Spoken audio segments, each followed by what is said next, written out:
बिस्मिल्लाहिर्रहमानिर्रहीम। एक रोज़ हज़रत जिब्रील अलैहिस्सलाम तन्हा बारगाह रिसालत सल्लल्लाहु अलैहि वसल्लम में बैठे हुए थे कि अचानक आसमान का किनारा सक हुआ। नबी करीम सल्लल्लाहु अलैहि वसल्लम ने देखा कि जैसे ही आसमान का किनारा सक हुआ, हज़रत जिब्रील सिमटना शुरू हो गए। सर ज़मीन पर रखने लगी, यानी इस कदर झुके कि यूँ लगता था कि गोया सर ज़मीन को लग रहा है, और उन पर तवज्जो और आजिज़ी, खौफ और घबराहट के आसार नुमायाँ होने लगे। हज़रत जिब्रील अलैहिस्सलाम उसी हालत में थे कि इंसानी शक्ल में एक फ़रिश्ता हुजूर सल्लल्लाहु अलैहि वसल्लम के पास नमोदार हुआ। फ़रिश्ते ने अर्ज़ किया, ऐ मोहम्मद सल्लल्लाहु अलैहि वसल्लम, आपका परवरदिगार आप पर सलाम फरमाता है और आपको इख्तियार देता है कि आप चाहें तो आपको बासाहिब पैगंबर बना दिया जाए, और अगर आप चाहें तो आप बंदा मुनिस पैगंबर की तरह ज़िंदगी बसर करें। इस फरिश्ते ने जब यूँ अल्लाह ताला अज़्ज़ व जल का पैगाम पहुँचाया तो हुजूर ने कुछ तो तवक्कुफ़ फरमाया और सोचने लगे। बिलाखिर सामने गर्दन झुकाया आजिज़ी के साथ बैठे हज़रत जिब्रील अलैहिस्सलाम की तरफ देखा। हज़रत जिब्रील अलैहिस्सलाम समझ गए कि हुजूर सल्लल्लाहु अलैहि वसल्लम इस मामले में मुझसे मशवरा तलब फरमाते हैं।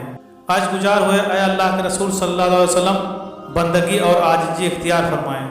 हुजूर सल्लल्लाहु अलैहि वसल्लम ने आने वाले फ़रिश्ते को जवाब दिया कि मैं बंदों की तरह ज़िंदगी बसर करूँगा, मुझे बादशाही नहीं चाहिए।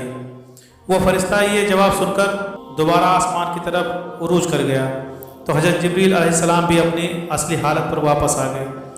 हुजूर सल्लल्लाहु अलैहि वसल्लम ने जिब्रील अलैहिस्सलाम को इस अंदाज से देखा तो फरमाया, ऐ जिब्राइल, मैं तुमसे पूछना चाहता हूँ कि यह फ़रिश्ता कौन है जिसे देखने के बाद तुम पर अजीब हालत तारी हो गई। हज़रत जिब्रील अलैहिस्सलाम ने अर्ज़ किया, या रसूलुल्लाह सल्लल्लाहु अलैहि वसल्लम, यह फ़रिश्ता हज़रत इसराफील अलैहिस्सलाम है। जिस दिन से अल्लाह ताला ने इन्हें पैदा फरमाया है, ये तजल्ली इलाही के हुजूर खड़े रहते हैं और अपने दोनों कदमों की सब बांध कर कमाल खुशू से खड़े रहते हैं, हत्ता कि अपनी आँख कभी ऊपर नहीं करते और इनके परवरदिगार के दरमियान इस हालत में करीब भी हो जाएं तो जल जाएं। इनकी ड्यूटी सिर्फ ये है कि लोहे महफूज इनके रूबरू रखी है और उन्हें उस लोहे की पोशीदा चीज़ों की इत्तला दी गई है। जब भी अल्लाह ताला का इरादा इससे मुताल्लिक होता है कि ज़मीन व आसमान में कोई चीज़ वाक़ हो तो वो लोह खुद ब खुद बुलंद हो जाती है और हज़रत इसराफील अलैहिस्सलाम के सामने पहुंच जाती है, और यानी हज़रत इसराफील अलैहिस्सलाम उसी वक्त उस लोह को देख लेते हैं और इस मुकद्दर यानी काम को दरियाफ्त कर लेते हैं। अगर वो काम मेरे मुताल्लिक हो तो मुझे हुक्म कर देते हैं, और अगर वो मिकाईल अलैहिस्सलाम के मुताल्लिक हो तो उनको करने का हुक्म देते हैं, और अगर मलकुल मौत से मुताल्लिक हो तो उन्हें हुक्म मिल जाता है।